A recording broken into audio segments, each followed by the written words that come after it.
আসসালামু আলাইকুম। শাহিনুর রেসিপিতে নতুন আরও একটি রান্নার রেসিপি দেখার জন্য সবাইকে আরও একবার ওয়েলকাম জানাচ্ছি। আজকে আমি আপনাদের সাথে শেয়ার করব ভীষণ মজার এবং খুবই সহজ একটা ইউনিক রান্নার রেসিপি। আজকে গরুর মাংস দিয়ে বেগুন দিয়ে রান্না করে দেখাবো এবং এই রান্নাটা খুবই সহজ এবং খেতে হয় অনেক বেশি মজাদার। ভাত, রুটি, পরোটা যে কোনো কিছুর সাথে খেতে ভালো লাগে। তো এই রান্নাটা করার জন্য আমি এখানে নিয়েছি 500 গ্রামের একটু কম পরিমাণে গরুর মাংস। একদম সলিড মাংসটা নিয়েছি, কোনো হাড় চর্বি কিচ্ছু নেই। একদম ছোট ছোট করে কেটে নিয়েছি মাংসটা। আর এখানে যে এই সাইজের 2টা বেগুন নিয়েছি আমি, খুব বেশি বড় না। এই যে এমন ছোট সাইজের 2টা বেগুন নিয়ে আমি ওই একটু বড় বড় করে কেটে রেখেছি। নিয়েছি সাথে একটা টমেটো। তো এগুলো আমি রেডি করে রেখেছি। আর মাংসটা কিন্তু ধুয়ে পানি ঝরিয়ে রেখেছি। তো চলুন রান্না করতে চলে যাই। আর আপনি আমার ভিডিওতে একটা লাইক করে চ্যানেলটি সাবস্ক্রাইব করে পাশেই থাকবেন আশা করছি। বিসমিল্লাহির রহমানির রহিম। প্রথমেই চুলা একটা প্যানে আমি আধা কাপ পরিমাণে তেল দিয়েছি। 3টা সবুজ এলাচ আর ছোট্ট এক টুকরো দারুচিনি দিয়ে দিলাম। এরপর দিয়ে দেবো এখানে আমি আধা কাপ পরিমাণে পেঁয়াজ কুচি। পেঁয়াজটাকে আমি এখন একটু ভেজে নেব। রান্নাটা কিন্তু খুবই সহজ। ওই যে গরুর মাংস যেমন করে আমরা রান্না করি ঠিক তেমনই, সাথে শুধু ওই একটু বেগুন অ্যাড হবে আর কিছু না তেমন। তো একটু নাড়াচাড়া করে যখন একটু নরম হয়ে এসেছে পেঁয়াজটা, তখন আমি 1 চা চামচ উঁচু করে ভরে ভরে 1 চা চামচ করে দিয়েছি আদা রসুনের পেস্ট। এবার একসাথে একটু ভেজে নিচ্ছি। এতে করে কাঁচা গন্ধটা কিন্তু থাকবে না। তো একসাথে একটু ভেজে নিচ্ছি আমি এগুলোকে। কালারটা যখন একটু গাঢ় হয়ে এসেছে তখন আমি এখানে দিয়ে দেবো পানি। আর এই রান্নাটাতে আমি যতবার পানি ব্যবহার করব, পানিটা কিন্তু আমি গরম পানিই ব্যবহার করব, ঠান্ডা পানি এখানে আমি ব্যবহার করছি না আজকে। তো পানি দিয়ে দিলাম কিছুটা। এরপর এখানে দিয়ে দিচ্ছি আমি 1 চা চামচের একটু কম পরিমাণে লবণ, 1 চা চামচ দিয়েছি হলুদের গুঁড়া, 1 চা চামচ দিয়ে দিলাম জিরার গুঁড়া, আর ধনিয়া গুঁড়া দিয়েছি একটু কম, আধা চা চামচেরও কম। আর 2 চা চামচ দিয়ে দিচ্ছি এখানে আমি লাল মরিচের গুঁড়া। দিয়ে এবার ভালোভাবে এই মশলাটাকে কষিয়ে নিতে হবে। যত ভালো করে কষানো হবে ততই বেশি ভালোভাবে খেতে, আর কাঁচা মশলা যে একটা গন্ধ থাকে সেটাও কিন্তু থাকবে না। তো আমি একটু কষিয়ে নিচ্ছি এটাকে।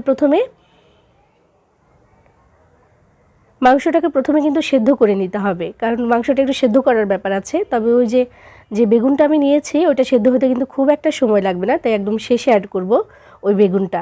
তো এখানে আমি মশলাটা একটু কষিয়ে নিলাম। নেওয়ার পরে এখানে দিয়ে দিচ্ছি আমি আমাদের মাংসটা। হাড় চর্বিওয়ালা মাংস নিতে পারেন চাইলে, আমার কাছে এমন ছিল, আমি একদম সলিডটাই নিয়ে নিলাম সেজন্য। তো আমি এখানে মাংসটা দিয়েছি। এবার 2-3 মিনিটের মতো প্রথমে একটু কষিয়ে নিচ্ছি। মাংসটা কষানোর এক পর্যায়ে এখানে আমি দিয়ে দিব এখন পাকা টমেটো। আমি একটা বড় সাইজের টমেটো কেটে রেখেছিলাম। তো টমেটোটা দিলে যেমন কালারটা বেশি সুন্দর আসবে, একটু লাল লাল হবে, আর খেতেও কিন্তু ভালো হবে। যে কোনো তরকারিতে একটু টমেটো দিয়ে দিলে কিন্তু খুব সুন্দর হয় দেখতে, আর খেতেও ভালো লাগে। তো এটাকে পিউরি করার কোনো দরকার নেই, আমি একদম আস্তই একটু বড় বড় করে কেটে আমি দিয়ে দিয়েছি। এটা এমনিতেই এখন গলে যাবে। তো দিয়ে আবার একটু কষিয়ে নিচ্ছি। নেওয়ার পর এখানে পানি দিয়ে মাংসটাকে মোটামুটি 70% মতো সেদ্ধ করে নিতে হবে। তারপর আমি এখানে বেগুন দেব। তো মাংসটা যেহেতু একটু সেদ্ধ হওয়ার ব্যাপার থাকে, তাই আগে থেকে একটু সেদ্ধ করে নেব। অবশ্যই এখানে আমি গরম পানি ব্যবহার করব, তো সেজন্য এখানে আমি পানি দিয়ে দিচ্ছি। এখানে আমি পানি দিয়ে দিচ্ছি 1.5 কাপের মতো।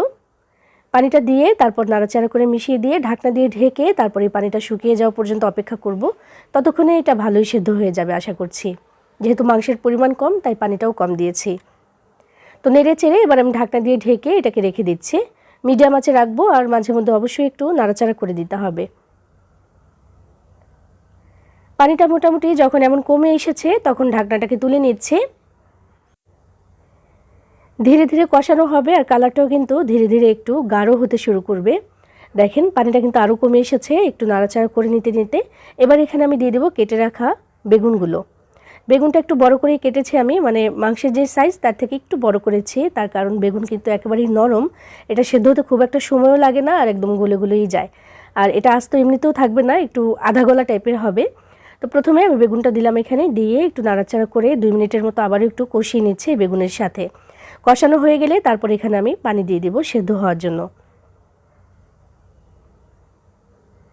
মাশাআল্লাহ, কালারটা কিন্তু এখনই খুব সুন্দর লাগছে, তাই না? এবার আমি এখানে পানি দিয়ে দিচ্ছি। আমি এখানে পানি দেবো 2.5 কাপ পরিমাণে। সেটা দিয়ে একদম ঠিকঠাকভাবে মাংসটা পুরোপুরি সেদ্ধ হবে, আর বেগুনটা তো এমনিতেই আধা ভাঙা হয়ে যাবে, আধা গলা হয়ে যাবে। তো পানিটা দিয়ে দিলাম আমি এখানে 2.5 কাপ পরিমাণে গরম পানি দিয়েছি, ফুটন্ত গরম পানি দিয়েছি আমি এখানে। এতে করে রান্নাটাও তাড়াতাড়ি কিন্তু হয়ে যায়, মাংসটাও তাড়াতাড়ি সেদ্ধ হয়ে যায়। তো দেওয়ার পরে নাড়াচাড়া করে এবার ঢাকনা দিয়ে ঢেকে দেবো আমি। এই ঝোলটা যেমন চাই একদম মাখো মাখো টাইপের রাখবো, তো সেই অবস্থা পর্যন্ত আমি এটাকে মিডিয়াম আঁচে জাল করে নিয়েছি।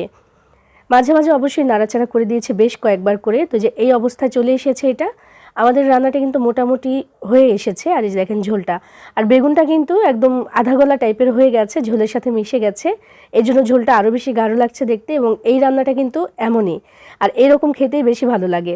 নামানোর আগে আমি কয়েকটি কাঁচামরিচ দিয়ে দিলাম একটু ফ্লেভারের জন্য, বেশি দেওয়ার দরকার নেই, তো কেটেও দিইনি, আমি আস্তই দিয়েছি। এটা দিয়ে একটু নাড়াচাড়া করে নিয়ে তারপর চুলা থেকে এটাকে নামিয়ে নেব, কারণ এমন মাখো মাখোই ভালো লাগে এই তরকারিটা। এর থেকে আর বেশি শুকাবো না, আর এর থেকে বেশি ঝোলও কিন্তু ভালো লাগবে না। এই অবস্থাতেই কিন্তু এটা গরম ভাত বা রুটি পরোটার সাথে খেতে দারুণ লাগে।